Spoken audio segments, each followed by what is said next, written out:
Hello, everyone. Welcome to another episode of the Overcoming Chronic Illness podcast. My name is Dr. Bryan Rade, and today I am doing a solo episode talking about brain mapping and neurofeedback.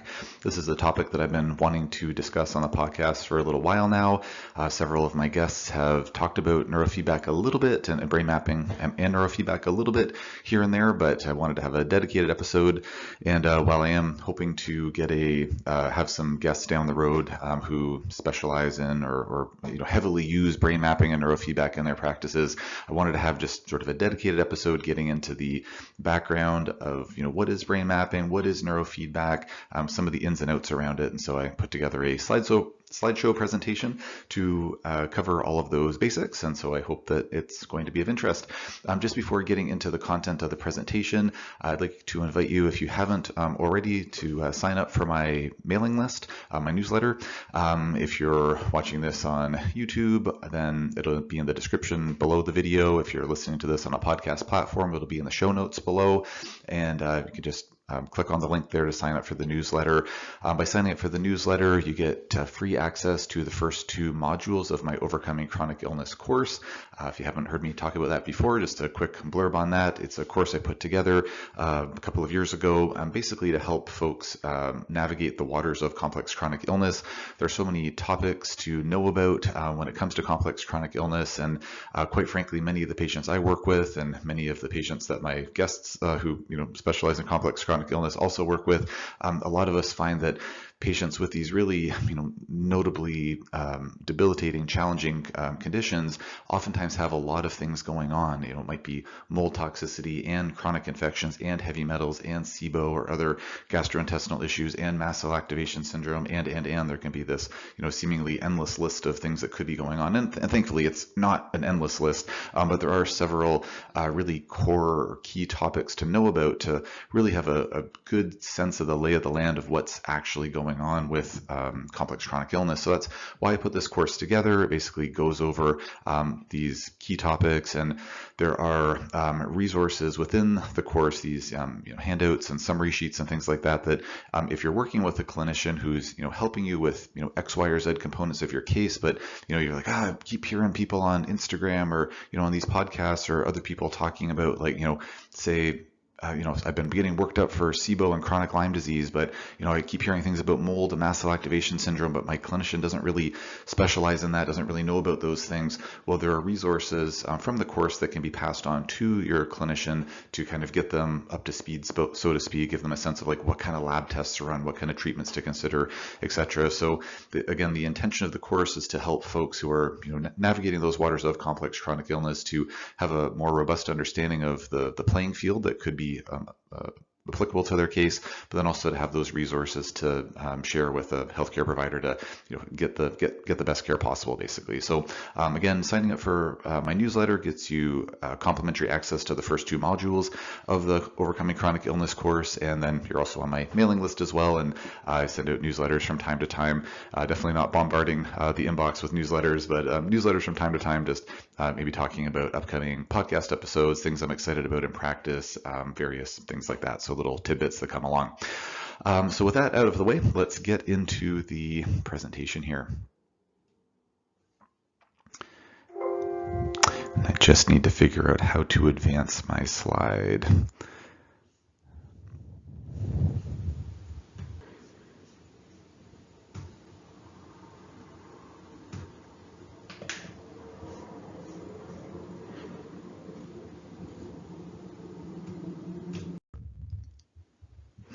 All right, sorry about the little pause there, something being a little finicky with my program that I'm using to record this.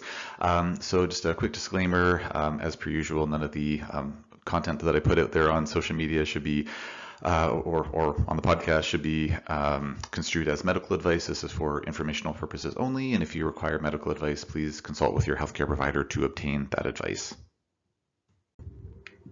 So a quick outline in terms of what we'll be going over today. So first talking about what is a brain map, then getting into what our brain waves do, getting into some of the specifics of what an actual brain map looks like. So this will all make sense in the ensuing slides, but talking about something called a dominant frequency, coherence, and then examples of some brain maps.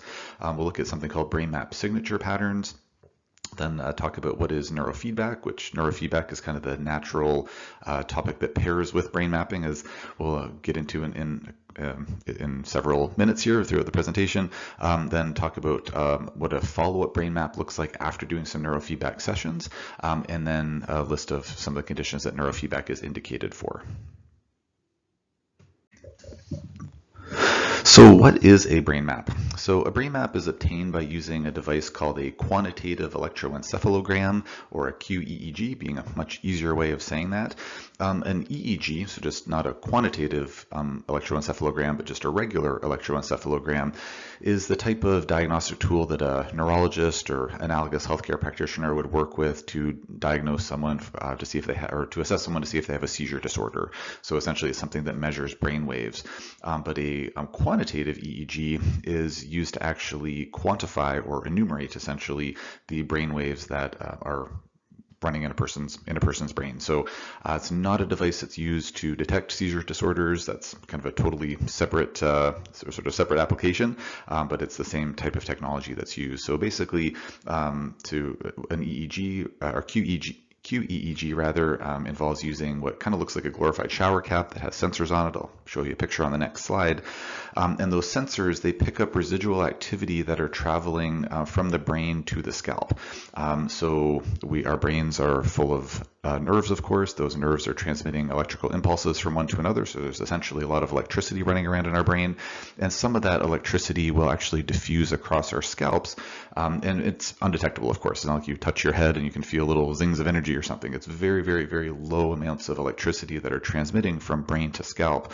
But using these sensors and using a device called an amplifier to basically enhance the power or the output of the electricity that's detected, we can essentially detect brain waves across the scalp. So it's, as it says here on the slide, it's akin to a clinician putting a stethoscope on your chest and picking up the sound waves that are being created by your heart, but just detecting that across the skin. So the take-home message is that the qEEG brain mapping is incredibly non-invasive. It's basically about as invasive as putting a stethoscope on one's chest. It's just picking up that electrical residue that's going across the skin. It's not putting any energy into the person's body, like into the person's head. It's not using any frequencies or vibrations or any things like that. It's just picking up the information essentially that's coming from the brain across the skin, much like using a stethoscope to listen to a person's heart.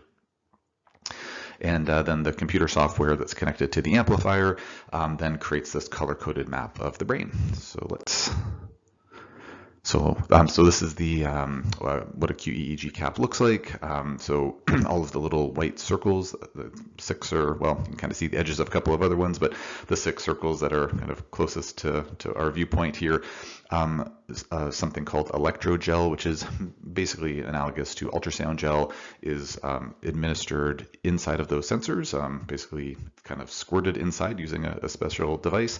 And so then the gel creates the contact between the sensor, which are the little white circles, and then the patient's scalp, which, it doesn't matter if a person's bald as a billiard ball or, has thick, luxurious hair, we are able to get that connection going, and then it's the gel makes the connection between the sensor and the scalp.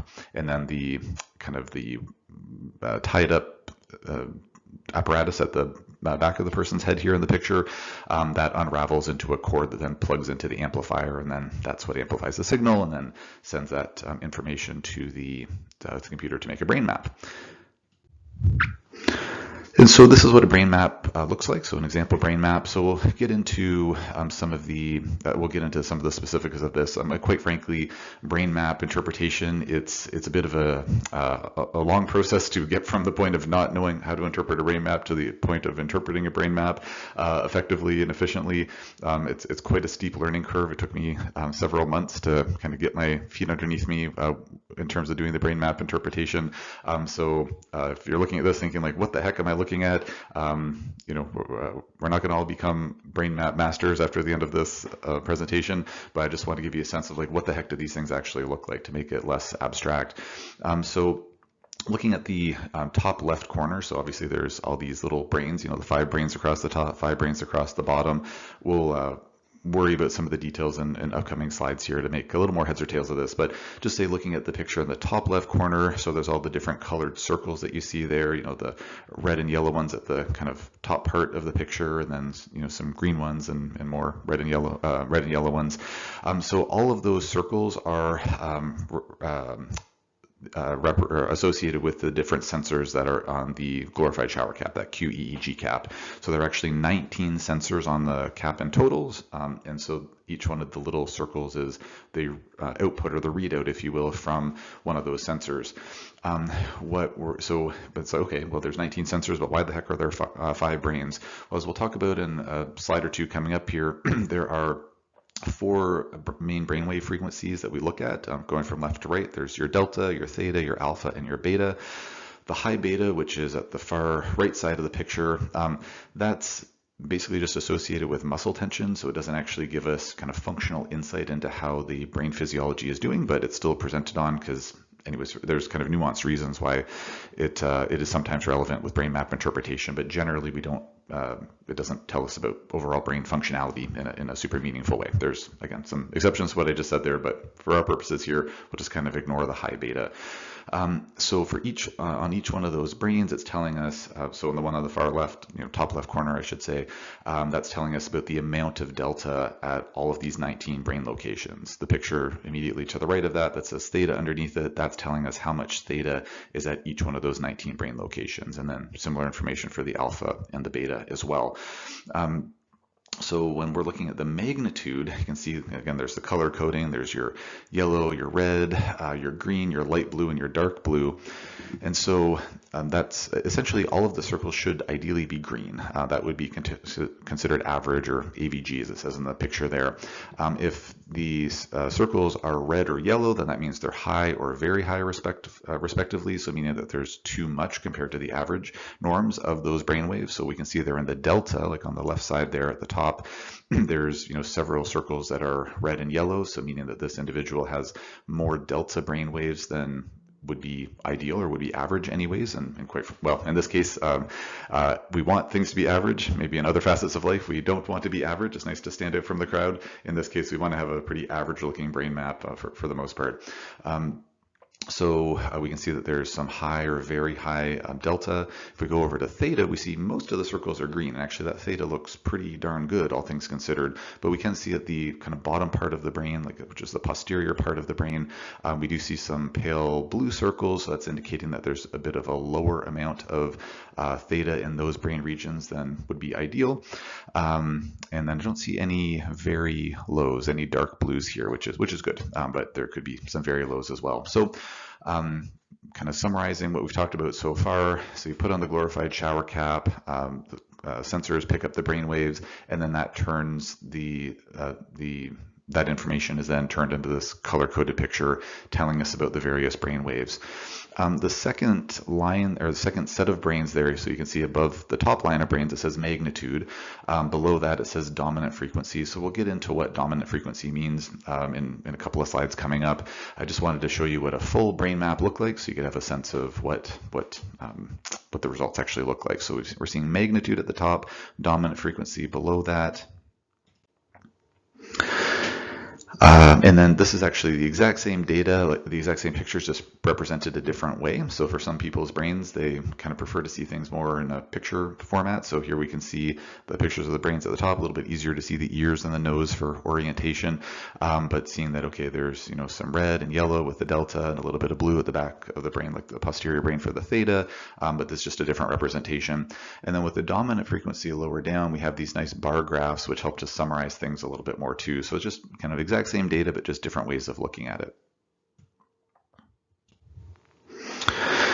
And just the other half of the brain map results, so you can see at the top left there it says interconnectivity, and then the section below that says asymmetry. So these are just other ways of kind of looking at the data that's gained from the brain map and kind of analyzing it in different ways, so we can draw additional conclusions about what's going on with the person's brain physiology. So again, I'll get into what the significance of this is coming up in a few slides.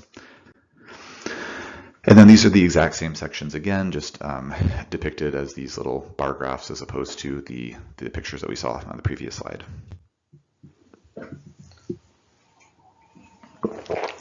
So what do our brain waves do? So when everything is going well, our delta waves are primarily involved with sleep. So during the daytime, not a big deal, but if a person listening to this is suffering from insomnia, it's like, oh, I think I want to hear more about those delta waves because they are certainly very important for getting into sleep, including getting into deep sleep, and also important for brain stem functions. Theta waves are important for memory and emotions, which essentially is what our limbic system controls. Alpha brainwaves are largely for resource management of cognitive activities. It's certainly more nuanced than what I'm about to say, but generally a good way to think about alpha is it's kind of like your background running program. Like, so when you're going about your day-to-day business, you're thinking about my own life, getting breakfast for the kids in the morning, driving to work, working at your job, doing kind of your standard tasks, if you will. You're going to be running an alpha a lot of the time. Every brainwave's we have all the brain waves in our brains at all times, but in terms of what our more sort of primary brain waves are at given time around given activities, alpha is kind of like our basic operating system in a sense. Then beta is our most excitatory brainwave. It has to do, as it says here, with activation and cognitive processing in the cortex of the brain. So if a person gets really excited about something, and that could be, so good excited, or maybe bad excited about something, they're really worked up about something, or they're anxious or fearful about something, there's going to be more beta running around. And then also when we're learning something new, when we're there's something, I don't know, if a patient comes into my office and they say like, oh, by the way, like I sprouted a third arm out of my back, can you help me with that? I'm gonna have a lot more beta going on than alpha in that moment. It's like, oh my gosh, I've never seen a third arm growing out of somebody's back before. This is going to be a more challenging situation for me. Beta is something that certainly plays a significant role in our sort of day-to-day sort of standard activities in our lives, but if we have more like excitation or anxiety or nervousness about things, then we're going to tend to have more beta happening. So again, previous slide was when things are going well. So these are kind of those are the standard operations or standard areas, I should say, of our neurological function that those brain waves impact. When things are not going so well, though, when we have too much or too little of different brain waves, then things can start to go awry. So if we look at a brain map and we see that there's, say, too much delta brain waves, that can be associated with traumatic brain injury. So like, say, post-concussion or something like that. It's associated with inflammation, which could be from various causes. One of the many reasons why brain mapping and the neurofeedback, which is basically the treatment, if there's things off kilter with a brain map, we could use neurofeedback to get things back on track. One of the many reasons that I'm very happy to have brain mapping and neurofeedback available at my clinic is because I treat so many patients with neuroinflammation. Of course, a huge focus of my practice is complex chronic illness. And what's I think, very fascinating to me, and something that's a little bit of a confirmation bias, if you will, for me, is that it seems that at all of the conferences now on complex chronic illnesses, there's just more and more presentations about, there's a lot of chronic neuroinflammation underlying mold illness, chronic infections, mast cell activation syndrome, et cetera, et cetera. So it seems like this neuroinflammation is really, really very relevant to folks in the complex chronic illness world, and the fact that we have a tool that can work to help measure that, and then also a therapy in the form of neurofeedback to help mitigate that or rectify that is very, very exciting to me, and something I've been doing quite a bit of in practice, and very, very pleased to have this assessment and treatment tool in my tool belt now. With too much delta, it could also be associated with emotional trauma, which subsequently will cause neuroinflammation as well, as it turns out.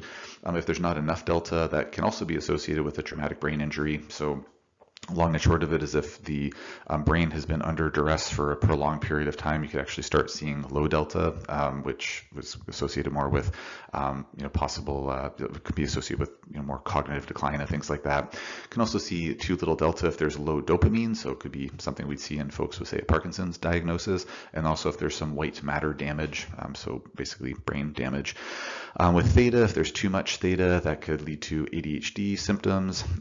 As a quick little side note, I think that kind of a separate topic, which I'd like to actually have a podcast episode about at some point, is just I think it's important to make a distinguishing point that ADHD in our society has been largely pathologized for many decades.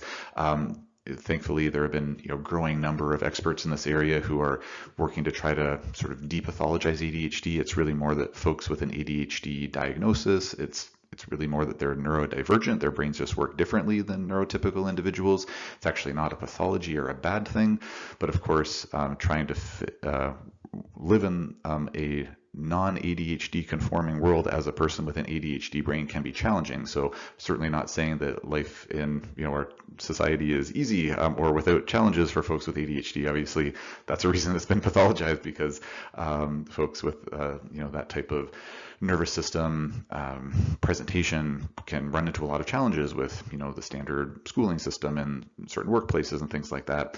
But just I think it's an important distinguishing point that ADHD, to my understanding, is really not a pathology in the truest sense of the word. It's more just a neurodivergence and neurological difference.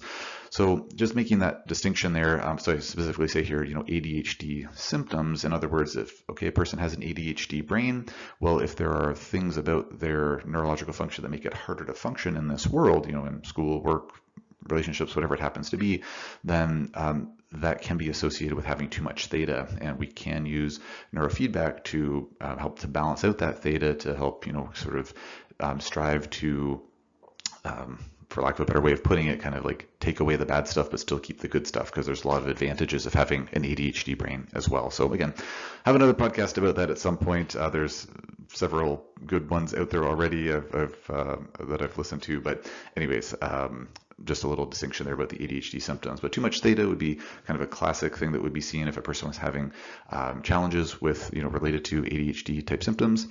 Also, if there are executive function deficits happening or low cortical perfusion, so in other words, not enough blood flow getting to the cortex of the brain, which is obviously not a good thing.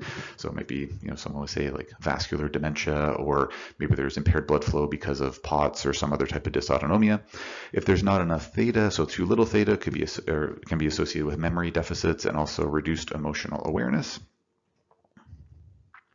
And just as a point of clarification, when we're looking at the brain map, everything I'm saying here about too much, too little of delta or theta, this is in the magnitude section, so the very first section that we looked at. And again, we'll look at an example, so hopefully it'll make more sense as we go along, but this is all with respect to magnitude. If we have too much alpha, that's associated with, or can be associated with chronic anxiety, sleep deprivation, depression, and hypothyroidism. Too little delta can be associated with excessive stress, brain fog, and then also reduced cognitive stamina. So brain's getting tired too easily. Too much beta is associated with, so remembering that beta is our, really excitatory, like, high energy brainwave.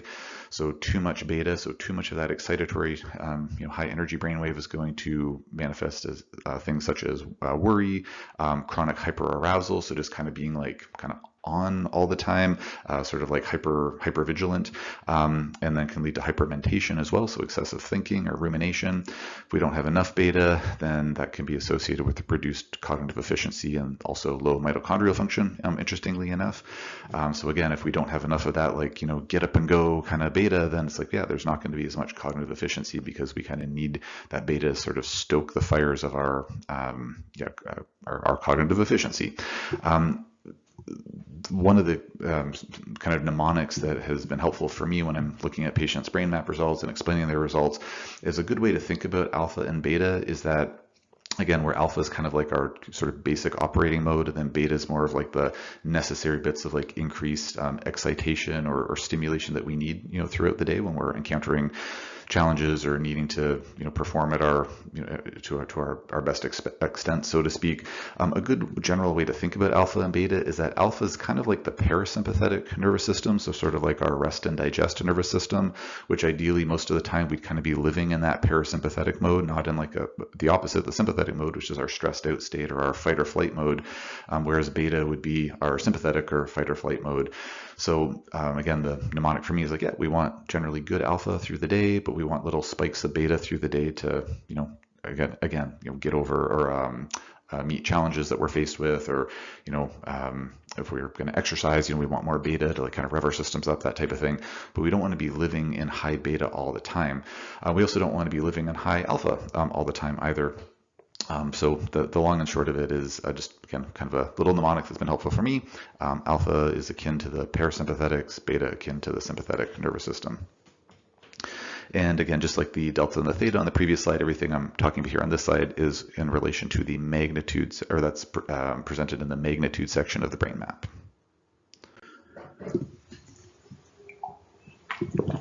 So going back to the sample brain map from a few slides ago, so if we take a look at this and say, okay, so now we've learned about magnitude, here's the magnitude section of the brain map. So, what can we learn from looking at this person's brain map? So looking at the delta on the left side, we see, there's some red and some yellow there, so there's kind of too much delta, which would be associated with neuroinflammation, possibly from a traumatic brain injury. So looking at this and kind of knowing about this patient's history, where they didn't have, history of a traumatic brain injury, but they did have a history of notable mold exposure, chronic infections. It's like, okay, it looks like there's still some neuroinflammation related to that. Now, this person had been undergoing treatment for some time, doing way better than they were previously, notable improvements with energy and neurological symptoms and things like that. But looking at the brain map, it's like, well, it looks like there's still, a little something there's still something going on there with some neuroinflammation. Looking at the next brain over on the theta, so there's a little bit of low theta in the occipital lobe there, or the occipital lobe, and also the posterior aspects of the temporal and parietal lobe on the right side. Doesn't look too bad, but that would be associated with some memory deficit. So, just again, knowing this individual, there is, a little bit of memory compromise, but nothing too major, so that seems proportionate. Alpha looks pretty darn good. We see a couple of locations where there's some lower alpha, which can be potentially problematic for some folks, but generally doesn't seem to be an issue with this patient's case, and it's only 2 of the 19 locations. So alpha overall looks pretty darn good. And then beta, we see that there are a few locations that are elevated. So of the 19 locations, 5 of them are high or very high, so not too bad. Again, this patient's made a lot of good headway, has done a lot of stress management work and things like that, a lot of mind-body work. So beta's not looking too bad, but there is still some higher beta than would be ideal. So, and then the high beta, also known as gamma, is the other name for high beta.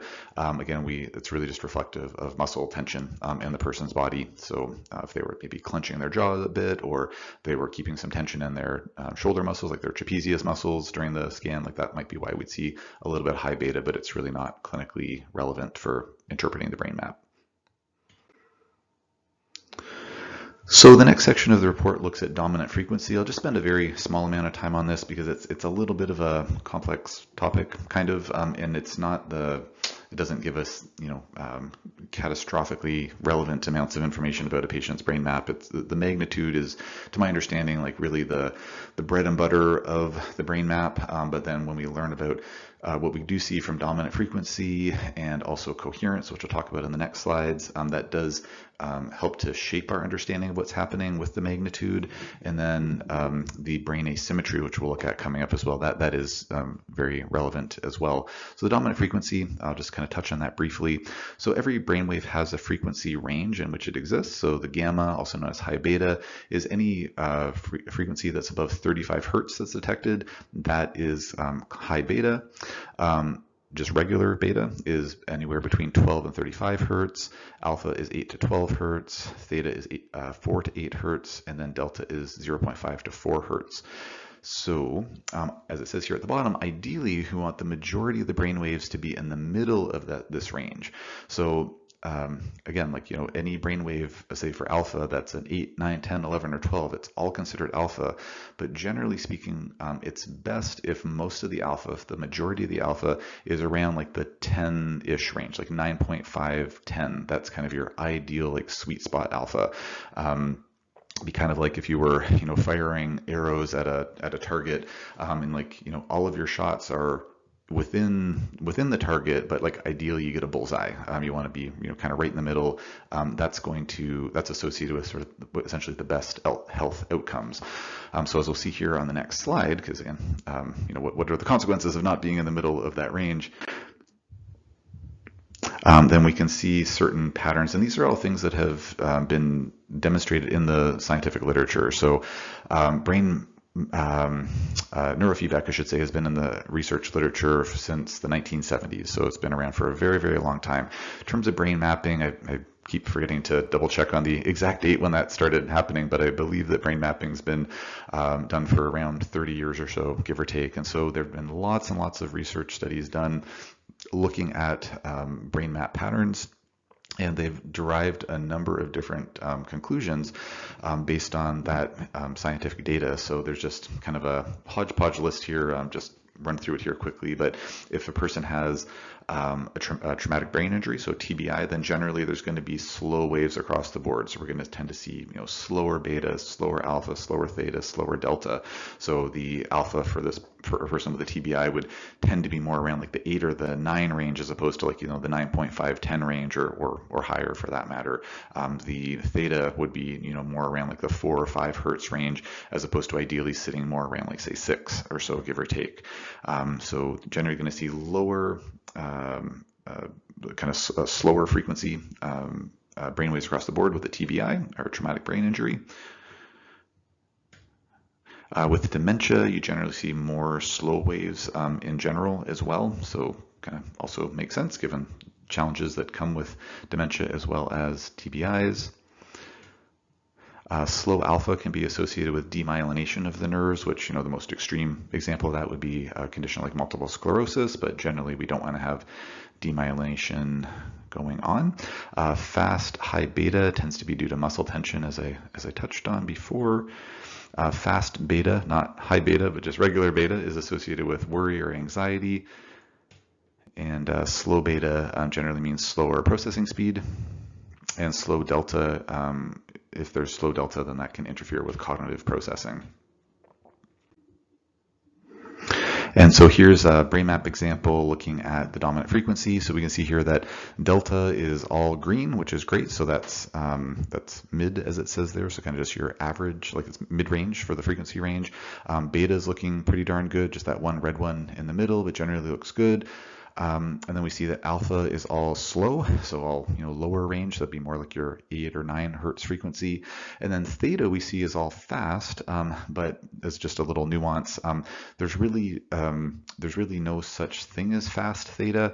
The computer software, the brain mapping software, isn't able to distinguish between what's really low alpha or what's really high theta. And so if we see lots of high theta, it's actually just a reflection of it being actually low alpha. So in this case, the person's theta is fine. It's just a reflection of there's this low alpha. So a case like this, looking at this brain map, we say, well, overall, everything looks quite good, but that alpha is mighty slow. And so doing some further investigation into, what's happening with their myelination, or, are they having some neurological symptoms, or if not, then let's get some therapies in place to get that alpha looking normalized so that we don't, run into some demyelination down the road. So brain coherence, so just another kind of quick topic here.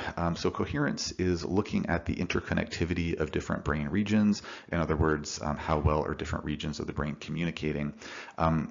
Really quite simply, there's either your hypercoherence, so too much coherence will result in a lack of functional differentiation.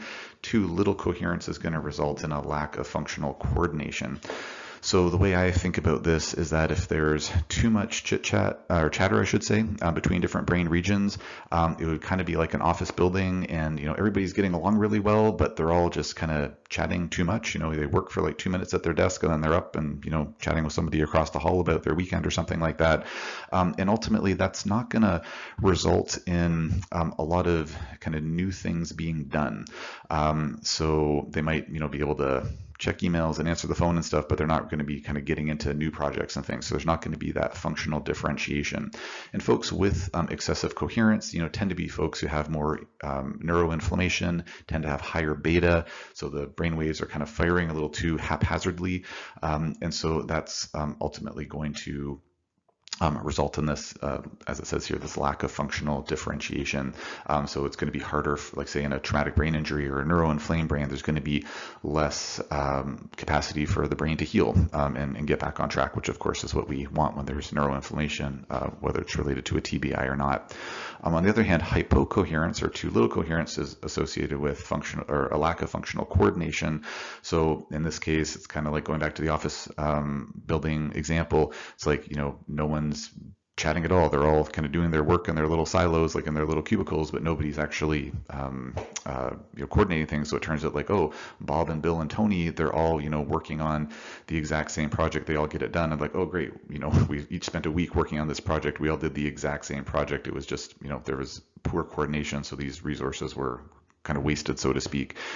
So that's sort of an example of what this hypocoherence would look like. So like many things in life, we want things to be just right, the Goldilocks effect. So with coherence, we want it to be in the middle. We don't want hyper, we don't want hypo, we just want an average amount of coherence, which is going to be associated with the best differentiation and coordination of neurological function. So here's a coherence example. So we can see in the top picture, these are, this is the same, both of the pictures are from the same brain. It's just looking at it in two different ways. So the top is the is the location map. The bottom is the summary graph, as they call it. So at the top, we see that there's a lot of red, which is high, so hypercoherence. And so as opposed to trying to make heads or tails of the picture, it's kind of nice to have that summary graph, that bar graph at the bottom, showing that in terms of hypoconnectivity, things look quite good. They're only 6% off from kind of optimal or normal. So in terms of that hypoconnectivity bar graph on the bottom left side there, that little black bar should ideally be all the way at the far right, but it's only 6% off from there, so that's pretty darn good. Whereas the hyperconnectivity, well, we see that that's much of the way, 72% of the way towards being way too hyper, so it's quite 72% of the way from normal. So it's handy to see those the bar graph to kind of summarize things a little more easily for us. So just a quick note about brain map signature patterns.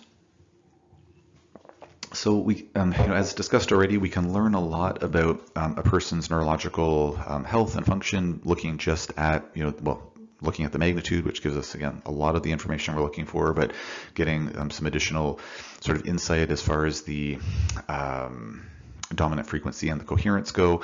But one of the things that I really like about brain mapping is looking for these signature patterns. I really love looking for patterns. It's probably a good thing that I'm a naturopathic doctor and I try to solve patient cases all the time because looking at patterns, I like it and I'm good at it, thankfully. So so the signature patterns are I think really quite fascinating. So we'll talk about a few examples here. So one is the hypersensitive patient example. I don't think I mentioned here, I was thinking about what I wanted to say during this presentation, and I don't think I actually mentioned it here in the recording. One of the reasons that I decided to get into, to bring brain mapping and neurofeedback into my practice is because I interviewed another clinician, Dr. Jabin Moore. He's a chiropractor in Kansas City, Missouri, and he was talking about neurofeedback during our interview. And he was, and I certainly don't speak for Dr. Moore, but my understanding from what he said was that in his practice, he uses neurofeedback and it can be really helpful for folks who are hypersensitive. And my ears perked up at that because I've treated hundreds and hundreds of patients who are very, very sensitive. They flare up really easily from supplements and different treatments and things like that.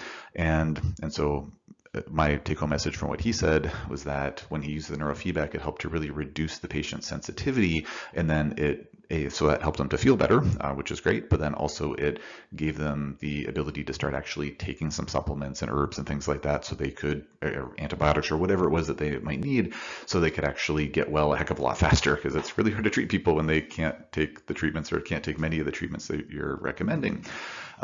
So there's actually this hypersensitive signature pattern that we'll talk about in the upcoming slides here.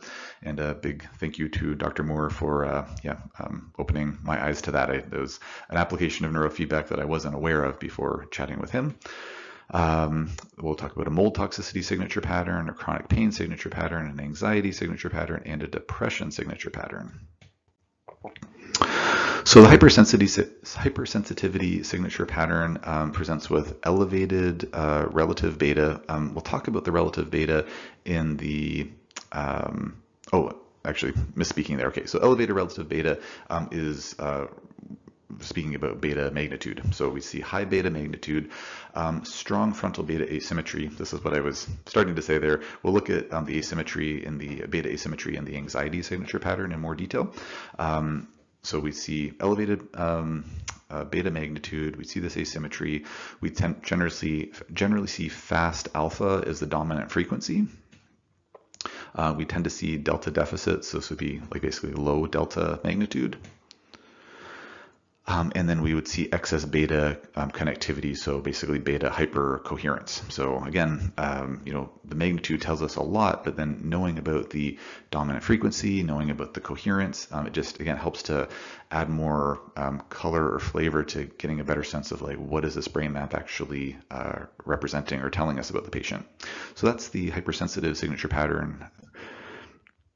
The mole toxicity signature pattern, generally it's kind of elevated everything in magnitude. So elevated delta magnitude, alpha magnitude, theta magnitude, beta magnitude, but then you might also see fast beta dominant frequency as well. And probably some hypercoherence. I mean, that's something that I've been seeing in a lot of my mole toxic patients. It's not, to my understanding, part of the official signature pattern. I didn't come up with these signature patterns. This is what mentors who, brilliant, some of the brilliant minds in the brain mapping world have come up with, but I've definitely seen the beta hypercoherence as well.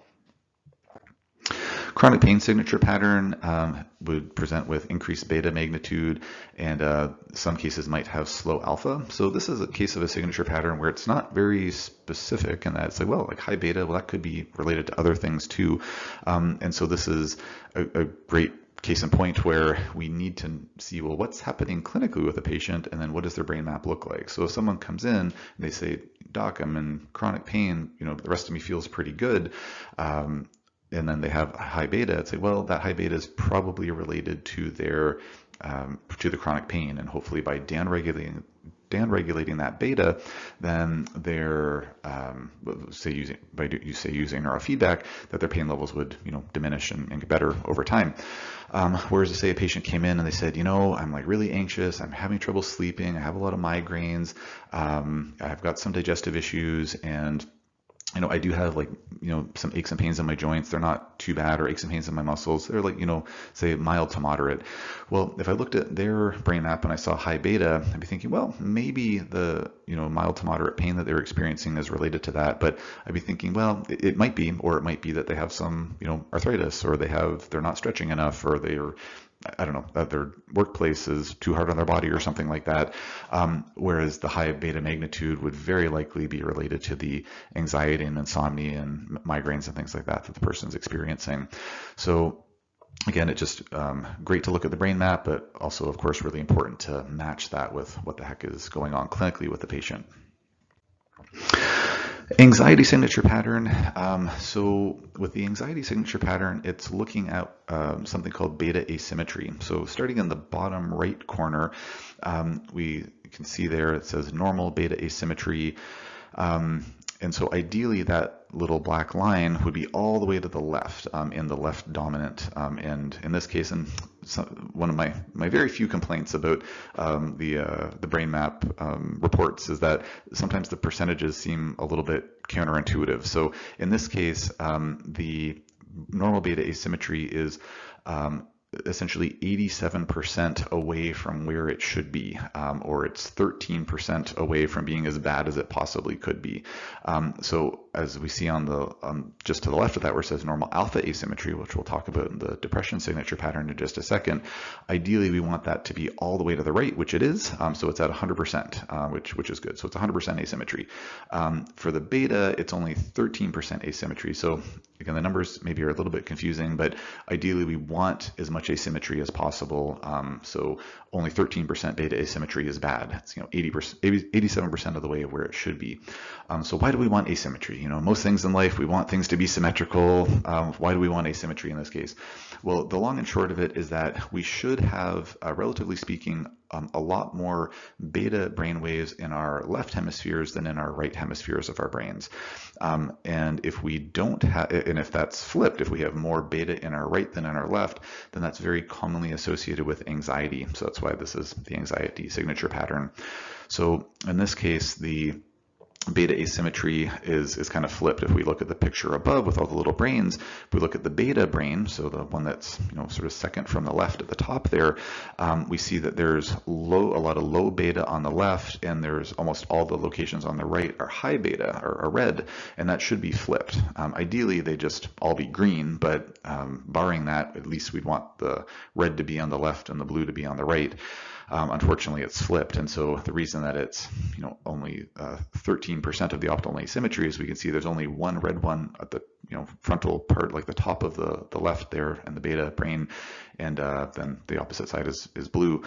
So this person's almost like 100% like asymmetrical in the wrong way. So that's the classic anxiety signature pattern. So by using neurofeedback to help balance that back out, then that can significantly reduce anxiety symptoms. The depression signature patterns, the exact same spiel, just we're looking at alpha in this case. And in this case, we want there to be more alpha on the right and less alpha on the left. So in this case, on the bottom left there, in terms of the bar graph, that normal alpha asymmetry ideally would be all the way at the right at 100%. This person's 75% in the wrong direction, so to speak. Their beta also doesn't look fantastic at 56%, but better than the last one, at least better than 13%. So if we look at the top picture with the 5 brains there, the alpha in the middle, ideally we would see most of the red, or all of the red actually, being in the right hemisphere, so on the right side, but we see that the majority of it is indeed in the left hemisphere. So that's the depression signature pattern.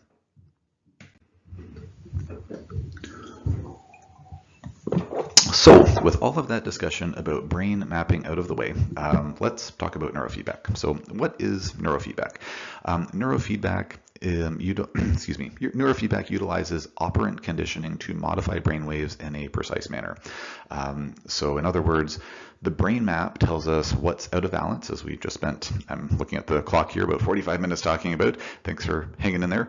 And we use neurofeedback to bring the brain waves back into balance, and we can do that in a really precise way. So if a patient comes in and we see like, okay, they've got a lot of anxiety, they've got way too much beta on the right and not enough beta on the left, we could use neurofeedback to flip that, to basically train the left brain to have more beta, the right brain to have less beta, and on a subsequent brain map, we should see that looking better. And of course, there's no guarantees in life, but what we should see based on lots of clinical experience and research literature and all of that, we should see an improvement, if not a resolution, of those anxiety symptoms. So that's kind of neurofeedback in a nutshell. It's kind of the antidote to what, or it's the attempted antidote.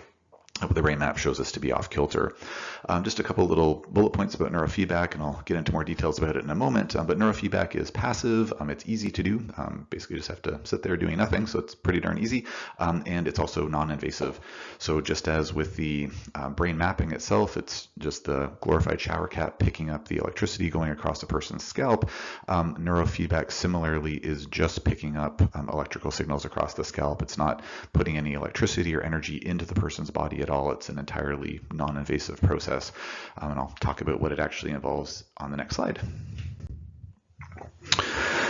So the picture on the right is the best picture I could find online. The credit there is in the bottom left corner of where I got the picture from. It's the best picture I could find, giving a decent sense of what a neurofeedback setup looks like. So you can see there on this gentleman's head, there's a couple of sensors that are attached. There's a little bit hard to see, but it looks like there's some sensors attached to his earlobe as well. And then he's looking at something on the screen. So he's doing some eyes open neurofeedback, and I'll talk about the difference between eyes open versus eyes closed neurofeedback in just a second. But the punchline here is that you don't have to put the full shower cap on to do neurofeedback, thankfully, because it takes a bit of time to do that. It's not a big deal, but it's a lot more convenient than having to put on the full shower cap every time. So as it says in the bullet points, so 1 to 2 sensors are placed on the head.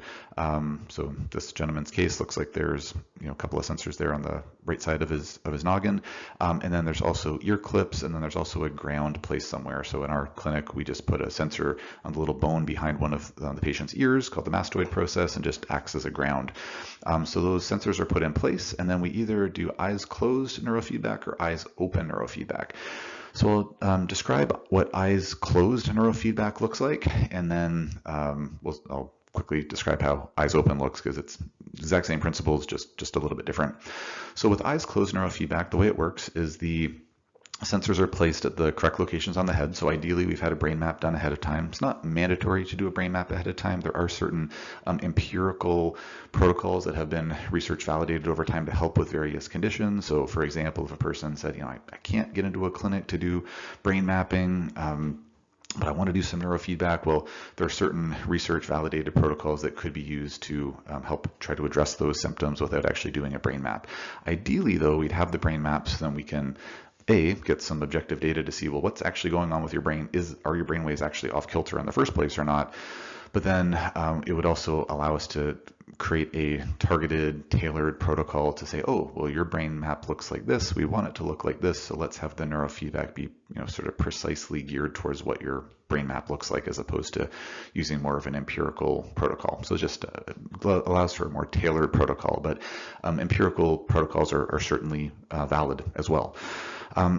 So with the eyes closed protocol, the sensors are placed on certain regions of the head. Might be, both locations at the very back of the head, both on the forehead, one just at the very vertex of the head, one above each ear, just kind of depends on which brain regions we're training.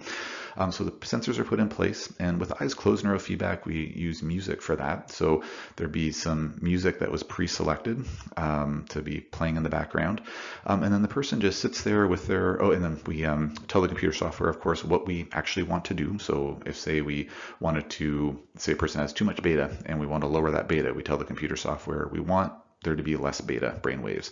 So we tell the computer software what we want, we have the music ready to go, sensors are in place, and then the patient's basically sitting in a chair, comfortable chair with their eyes closed, and just not moving more than they absolutely have to. So of course the person can breathe. If they need to scratch their nose for a second, if they need to shift their position to get more comfortable, that's fine. But generally we want them to sit as still as they can for the neurofeedback session. As I say on the next slide, it's typical neurofeedback sessions about 30 minutes in length, just to give you a sense of that. So as the person's sitting there with their eyes closed, then the sensors are reading their brain waves in real time. Just like the glorified shower cap was reading the brain waves in a non-invasive way, those sensors are reading the brain waves at those regions of the brain that we want to work on training.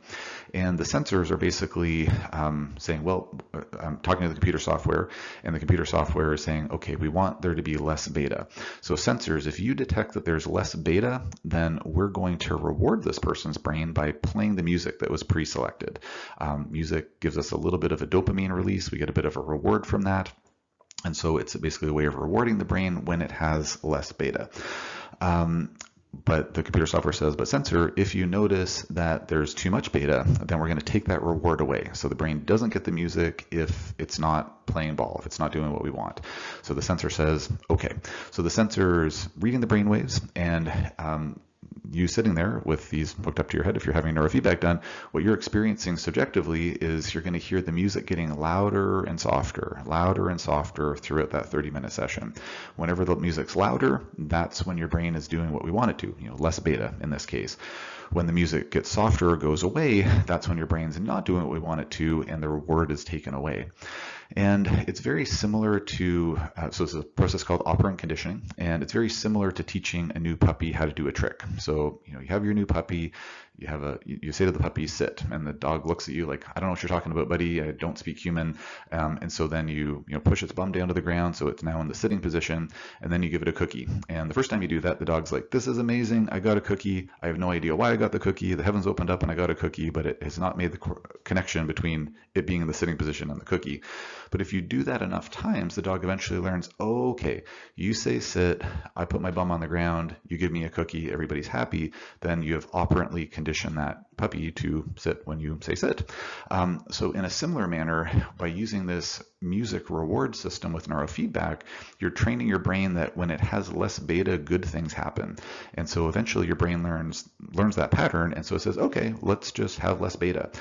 So during this process of neurofeedback, it's actually triggering these neuroplasticity pathways in the brain to start pruning away some of those higher beta pathways or neurons that were previously all the rage in your brain, and then replacing them with new lower beta brain waves, so that neurons rather. So it actually creates these changes in the brain to put the brain into a lower beta mode in this example where there was too much beta in the first place. So a couple of the, I think, very fascinating take-home messages with this is that when we do neurofeedback, we're retraining the brain to do what we want it to, get those brain maps looking better, get the symptoms doing better. It also leads to lasting changes with the in the brain. So the example I use with my patients all the time is, so if you go to the gym, you're lifting weights because you want to, get bigger bicep muscles or something. It's like you need to put in the work to get those muscles to build up. But if you stop going to the gym, if you turn into a couch potato, those muscles are unfortunately going to shrink away. With neurofeedback, it's more like you're so the analogy or example I use with my patients, it's like you've remodeled your bathroom. So you remodel the bathroom, you have a new sink, new vanity, new paint on the wall. Once you've remodeled that bathroom, it's never going to somehow revert back to the previous bathroom. With the weightlifting, you stop lifting weights and your bathroom's going to revert to the way that it was before. With neurofeedback, it leads to lasting changes, which I think is really great for several reasons. One is that who doesn't love positive lasting changes. The other is that it means that once you've done your neurofeedback, you don't need to keep doing neurofeedback. It's not like going to the gym, which, just as a disclaimer, we should all probably be, exercising on a regular basis, whether it's at the gym or at home or whatnot. But if you stop going to the gym, you lose those gains. With neurofeedback, you do the work and you do the neurofeedback training, and then you maintain those gains over time. Now, the one little caveat that I mentioned is that just because I've remodeled my bathroom, it doesn't mean that my bathroom is completely impervious to, not looking like a very nice bathroom again. So if someone comes in and spray paints all over the walls or takes a sledgehammer to the vanity or something like that, like my bathroom could be damaged, it could be ruined, it might need to be fixed again. So subtext there is that, just because someone's done neurofeedback, it doesn't mean they're not going to have another mold exposure and get mold intoxicated in the future, or it doesn't mean they're not going to have another car accident that led to that traumatic brain injury or something like that. So of course, hopefully those things would not happen, but of course it doesn't, somehow magically prevent any future brain wave imbalances down the road. But the idea is that when you do that neurofeedback work, it leads to these lasting changes, which is what the research studies indicate, and that's, I think, really great when you kind of do the treatments and you're not stuck going in for ongoing treatments for forever. So let's see here. I think that pretty much covered what I wanted to say about the eyes closed neurofeedback. So as these sessions are done, then there's just this gradual retraining. So I guess one thing I will mention before I talk about eyes open neurofeedback is where kind of the working at the gym metaphor does kind of come into play, is that it does take time for the neuroplasticity to change. So it's not like, we do one neurofeedback session and the brain's completely retrained. As I talk about in the next slide, generally it takes about 4 to 5 sessions to start noticing some change from neurofeedback. We do have some patients who notice differences after 2 or 3 sessions, but usually it's after about 4 to 5 sessions that changes start to be noted. And it can take, several sessions. If in some chronic cases, it could take, 30 to 40 sessions, possibly more in some cases, to see the full effects of the neurofeedback, to have the neuroplasticity effects get the brain map looking as good as we want it to get those clinical symptoms resolved as much as humanly possible. One of the cool things, though, with neurofeedback is because it does lead to those lasting changes, neurofeedback doesn't have to be done in like a back-to-back manner. It doesn't mean, someone with, every diagnosis under the sun, they've been sick for 2 decades, they're going to need, 40 neurofeedback sessions. It doesn't mean they have to do 40 sessions in a row. They don't have to do, once a week for 40 weeks in a row. They can do it in chunks of treatments, because again, it's like that remodeling of the bathroom. So it's like, okay, like this weekend, I'm going to, repaint the walls, and then, life's busy, 3 months later, okay, now I'm going to, get a new sync. Like you can do the project in chunks. It doesn't have to be done in perfectly back to back, because things are it does lead to those lasting neurological changes. But it does take some time to see those changes as well. So that's where the gym analogy kind of comes into play, where it's like, well, I don't go to the gym once and I suddenly have, big, beautiful biceps. You have to go, on a regular basis, have to do several sessions to train those muscles the way that we want them to be.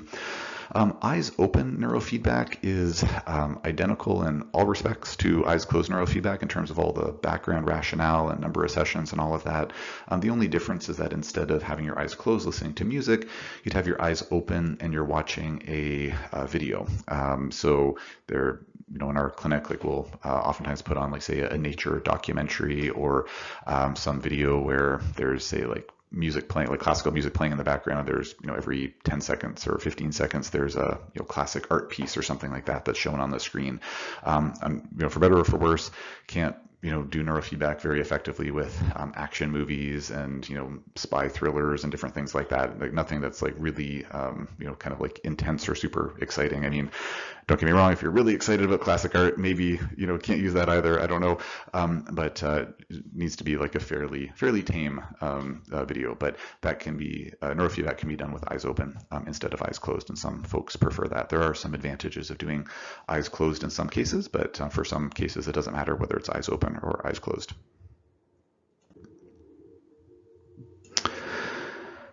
So sessions are typically conducted 1 to 2 times per week. As mentioned, they're typically 30 minutes. Some folks, if they're really sensitive, we might start them for a shorter period of time, or if it's a child and their attention span, like their ability to sit still is not going to allow for 30 minutes. That's, we'd start with a lower amount of time, but 30 minutes is generally the maximum amount of time. Sessions can be done in clinic or at home with rented equipment. So not every clinic has the home training option. So if you're listening to this and you live in Timbuktu or something like that, I'm like, oh, I'll just, any old clinic will definitely be able to rent me equipment. Not every clinic does. Our clinic does, and I know a number of others do, but it is feasible to do home training options if there's nobody in your area. Then I mentioned that usually takes about 4 to 5 sessions to see a change. And then ideally another brain map would be done after about 8 to 10 sessions. Some clinicians will say to not do another brain map until, say, completing 15 to 20 sessions. We've been doing brain maps after 8 to 10 sessions, and we've been seeing notable improvements on those follow-up brain maps. I'm not sure if that's because we're using a lot of other things as well. We've got diet in place, we've got the right supplements in place, that type of thing as well. So I'm not sure, but my recommendation for my patients has been to do another brain map after 8 to 10 sessions. First of all, just to see those positive objective changes, which is always nice to see. It's like, hey, I'm feeling better, but also like how are things looking on paper? Hey, it's looking better on paper too. We know we're on the right track.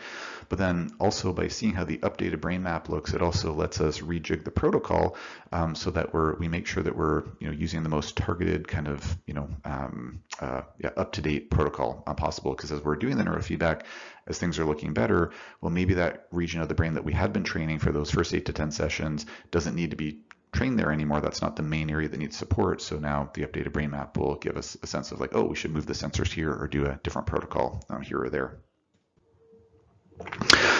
So just very quickly, here is a follow-up brain map. So this is after a patient did, I think it was 9 sessions. So just at the top of the report, we see this plasticity change reading. So there's a 34% plasticity change and a 52% normalization. So in other words, the normalization kind of says, well, here's what a perfect brain map looks like, and here's what your brain map looks like. So after the 9 sessions, this patient was 52% of the way towards having a perfectly healthy looking brain map. So saw some really nice changes here. And then so we see at the top, that was the first report for magnitude. Bottom is the second report. It's a little bit hard to see here. I think, in my opinion, kind of pick some unfortunate colors. But in the bottom set of magnitude results, which is the most, the results after the 9 sessions were done, all of the brain locations that got improved, like say went from red to green, for example. They're circled in green, which again is a little unfortunate because say if we look at beta, so looking at the top row of brains, the image that's second from the right, there's obviously a lot of beta there, high beta. There's the reds and the yellows, it should all be green. It's a really elevated beta. And so in the second set of brains at the bottom, the one that's second from the right, so the new and improved beta, if you will, we can see, there's a lot of green now, like over half the spots are green now. That's great. And so a bunch of them are circled in green, but you can't really tell because it was green to begin with. So anyways, a little bit hard to read there, but we can see that the beta has notably improved. If we look at the delta, top left compared to bottom left, there was only one green location in the top left. Now there's 4 locations in the bottom left. So that's looking better. And so we're seeing this notable improvement. Even the high beta looks a little bit better. Again, not that we really care about that from a clinical perspective, but it actually indicates there's like somewhat less muscle tension in this person's body now, which makes sense since their beta's lower. And we can see here that the alpha really, it's improved like a very little bit. Theta wasn't really a problem in the first place, which is great. So this brain map is still a work in progress, but we've seen some really notable improvements in magnitude. And then looking at the dominant frequency, left side, like left column is the first brain map, right side, like the right column is the new and improved brain map, or like after the 9 sessions. So we can see here kind of going line to line at the top, the overall dominant frequency is about the same. That hasn't really changed notably. The alpha dominant frequency is still quite low from first to second session, but we can see that the beta dominant frequency has improved quite a lot. It went from being super slow to now it's in the normal range. So we saw a nice improvement there with that dominant frequency. So again, there's still work to be done with this brain map, but we're seeing things shifting in the right direction. And then also at the bottom, we can see that the hypoconnectivity looked good, like so the 3% there. So in other words, it's kind of 3% of the way from optimal. It was 3% before, it's 3% now, so it was pretty much perfect to begin with, but the hyperconnectivity was 84% of the way from normal before, and now it's only 66% of the way from normal. So, not a night and day difference, but we're seeing things trending in the right direction. So that's just a quick little snippet about what a follow-up brain map looks like and how we can contrast that. So very last slide here before the farewell slide. So what is neurofeedback indicated for? So here's a list of different conditions. I'll just read them out quickly in case folks are just listening to this audio only and not seeing the slides. So examples would include anxiety, depression, ADHD, autism spectrum disorder, fibromyalgia, chronic pain, OCD, PTSD, chronic fatigue syndrome, complex chronic illness, which of course many folks with complex chronic illness might have several of the other labels here that are on this list, seizure disorders, traumatic brain injuries, insomnia, migraines, neurological conditions such as MS and Parkinson's, Alzheimer's, things like that. And then the final one with the smiley face is biohacking. So in my practice, the vast majority of my patients are dealing with complex chronic illness or chronic pain or different challenging health conditions, shall we say. But I do have a special little subset of patients who are primarily interested in biohacking, and they're near and dear to my heart because I biohack as well. For folks who aren't familiar with the term biohacking, it's basically trying to figure out sort of health. Oh my gosh, what's a good definition for biohacking? It's basically trying to figure out different health strategies to improve your health beyond just an average state of health. So it's like, hey, I feel good, but could I feel even better? My sleep is good, could it be even better? My exercise performance is good, but could it be even better? I've got good muscle mass, but could it be even better? These are the types of questions that plague the minds. I'm just being silly there. Fill the minds, I should say, of folks who have kind of caught the biohacking bug. And so neurofeedback is, in my opinion, I would say that it would be an indispensable part of the conversation for folks around biohacking because it's, in my opinion, one of the very few things that can be done to really target our overall neurological function.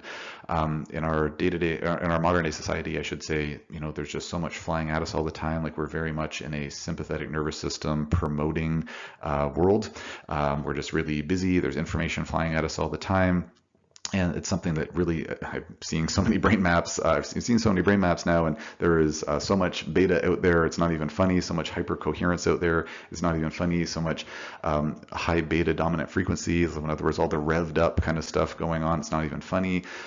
Seeing some, depleted alpha, indicating some, adrenal gland burnout, kind of like some lower energy states.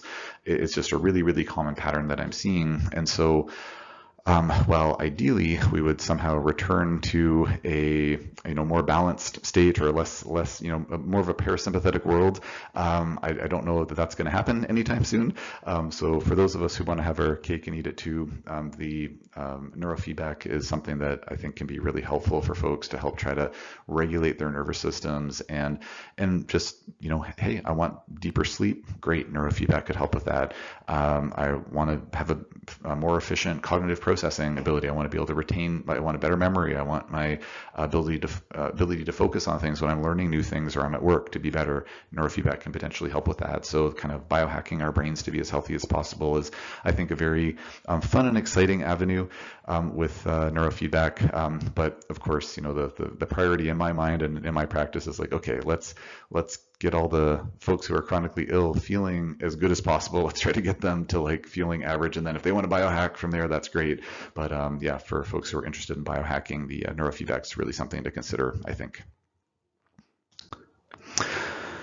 So that is the end of this podcast episode. Every time I record something, I always think I'm going to be done so much sooner. I figure like, oh, this will take me 30 minutes to get through. I see I'm at an hour and 10 minutes. So for those of you who have stuck around to the end of the episode, kudos to you. And I hope that this was informative. I hope this was interesting. Just here's a list here of the places that you can find me on social media. And again, for folks who are just audio only here, I'll just mention here, and I have links in the show notes, but Facebook handle is East Coast Naturopathic Clinic. YouTube channel is Halifax Naturopathic Doctor, where you can see this, well, the slides anyways. You won't see me, but you'll see the slides anyways. And Instagram handle is Bryan Rade ND.